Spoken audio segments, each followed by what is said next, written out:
రెండోది, ఒక ఐజీ స్థాయి ఆఫీసర్ ఆధ్వర్యంలో ఐజీ అండ్ అబౌవ్ ఒక సిట్ వేస్తాం, స్పెషల్ ఇన్వెస్టిగేషన్ టీం. ఈ స్పెషల్ ఇన్వెస్టిగేషన్ టీం మొత్తం ఇవన్నీ కూడా దర్యాప్తు చేసి కారణాలు, జరిగిన అపవిత్రం, మిస్యూజ్ ఆఫ్ పవర్ ఇవన్నీ కూడా అనలైజ్ చేసి గవర్నమెంట్కి ఒక రిపోర్ట్ ఇస్తారు. దానిపైన గవర్నమెంట్ చాలా కఠినంగా యాక్షన్ తీసుకొని తద్వారా భవిష్యత్తులో ఇలాంటి జరగకుండా ఏమేం చేయాలనో అవన్నీ చేస్తాం. There is no compromise. ఎవ్వరు కూడా ప్రజల మనోభావాలతో ఆడుకోవడానికి ఎవ్వరికి రైట్ లేదు. ప్రతి ఒక్క టెంపుల్కి, ప్రతి ఒక్క దేవాలయానికి కొన్ని ఆచారాలున్నాయి, సాంప్రదాయాలున్నాయి. అవన్నీ గౌరవించే బాధ్యత మనకందరికీ ఉంది. ఎవరైనా గౌరవించకపోతే పగడ్బందీ చట్టం ద్వారా మళ్లీ దీన్ని తీసుకొస్తాం. అదే మరి చేసిన తప్పుల్ని పనిష్ చేస్తూనే భవిష్యత్తులో పునరావృతం కాకుండా ఏం చేయాలో అవన్నీ చేయడం కోసం ముందుకెళ్తాం. ఇంకొక పక్కన ఏ ప్రార్థనా మందిరాల్లో గాని, ఒక మతమని కాదు, అక్కడంతా కూడా ఆ మతం వాళ్లే ఉండాలి. ఆ మతం వాళ్లే మేనేజ్మెంట్ మీద ఉండాలి. ఆ మతం మీద నమ్మకం ఉండేవాళ్లే ఆ మేనేజ్మెంట్ ఇష్యూస్ అన్ని హ్యాండిల్ చేయాలి. అందులో నేరస్తులు గాని, సంఘ విద్రోహ శక్తులు గాని అలాంటి లేకుండా వెరిఫై చేసుకుంటాం మేనేజ్మెంట్ బోర్డులు వేసేటప్పుడు. ఇవన్నీ కూడా తీసుకొచ్చి సాంప్రదాయాలకు అనుగుణంగా ఇవన్నీ తీసుకొస్తాం.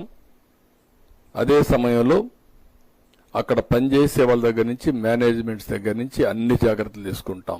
ఒక దేవాలయాలే కాదు, మసీదులు గాని, ప్రార్థనాలయాలు, మీ చర్చెస్ గాని అన్ని దిక్కల ఇది పాటిస్తాం.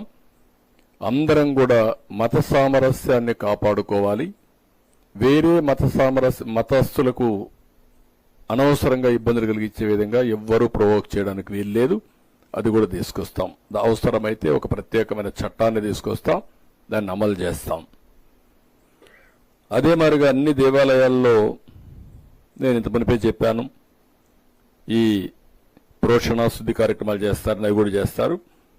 ఇంకొక పక్కన మొత్తం దేవాలయాల నిర్వహణపై ఇప్పటికే ఆగమ శాస్త్ర ప్రకారం పనిచేస్తారు. వాళ్ళకు ఒక్కొక్క టెంపుల్కు కొన్ని శాస్త్రాలు ఉంటాయి. వైష్ణవ టెంపుల్స్ ఒక పద్ధతి ఉంటుంది, అదే మాదిరిగా శైవ టెంపుల్స్ ఇంకొక విధంగా ఉంటుంది. అవన్నీ కూడా వర్కౌట్ చేస్తారు.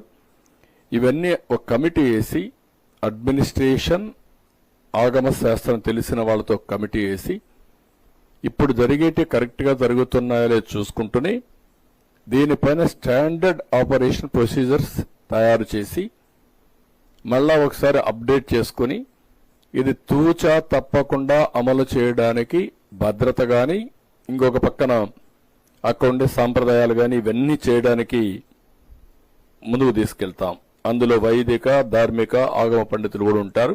వీళ్ళందరూ కూర్చొని ఆ టెంపుల్, ఓ టెంపుల్ ఒక విధి ఉంటుంది కాబట్టి అన్ని టెంపుల్స్ పరిగణలో తీసుకొని రిపోర్ట్ ఇస్తారు, దాన్ని అమలు చేస్తాం.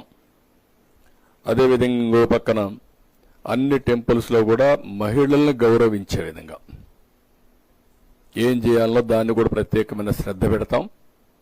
ఆ గౌరవించే విధంగా అవసరమైతే ప్రత్యేకమైన క్యూలా ఏమేం చేయగలుగుతాం, ఆ కొండే పరిస్థితులు దాంట్లో కూడా కమిటీకి ఇచ్చి అవి కూడా రికమెండేషన్లు ఇవ్వమంటాం.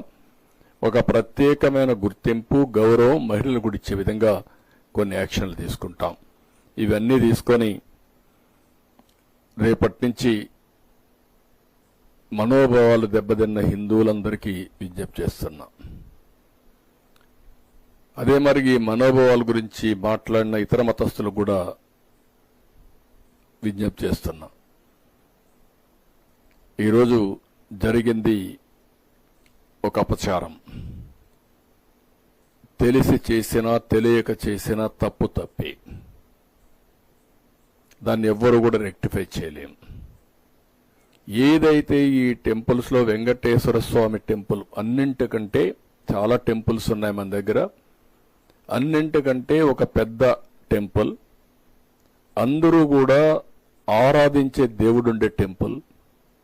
దీని మీద ప్రత్యేక శ్రద్ధ పెట్టవలసిన సమయంలో గత పాలకుల నిర్లక్ష్యం వల్ల, నిర్లక్ష్యమే కాదు అధికార దుర్వినియోగం వల్ల అడుగడుగునా సెంటిమెంట్స్ దెబ్బతింటూ వచ్చాయి. కానీ అధికార మతంతో ఉన్నప్పుడు ఎవరూ దాన్ని చెప్పలేకపోయారు. చెప్పినా అణగదొక్కే ప్రయత్నం చేశారు. అలాంటి ప్రయత్నాలు చేసి ఇష్టానుసారంగా దాన్ని ఒక వ్యాపార సంస్థగా, రాజకీయ పునరావాస కేంద్రంగా వీళ్లకు కావలసిన పనులు చేయించుకోవడానికి ఉపయోగించుకునే పరిస్థితికి వచ్చారు. దానివల్లనే ఈరోజు జరిగి ఈ పరిస్థితికి వచ్చింది. చాలా మంది నా దగ్గరికి వచ్చి బాధపడ్డారు, ఆవేదన చెందారు. నేను అపోజిషన్లో ఉంటే చెప్పారు. ఒక విధంగా కాదు జరిగిన అపచారాలన్నీ. ఏదైనా మళ్లీ మీ మనోభావాలను కాపాడే బాధ్యత భగవంతుడి తరపున మేము తీసుకుంటున్నాం, కాపాడతాం. భవిష్యత్తులో ఇలాంటివి ఏవి పునరావృతం కాకుండా ముందుకు తీసుకుపోయే విధంగా కార్యక్రమాలు చేపడతాం.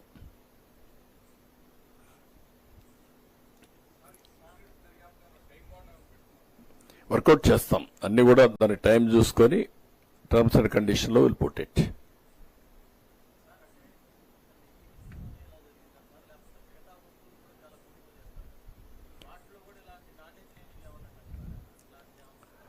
చాలా ఒకటి రెండు కాదు, దేవునికి అపచారం చేయాలని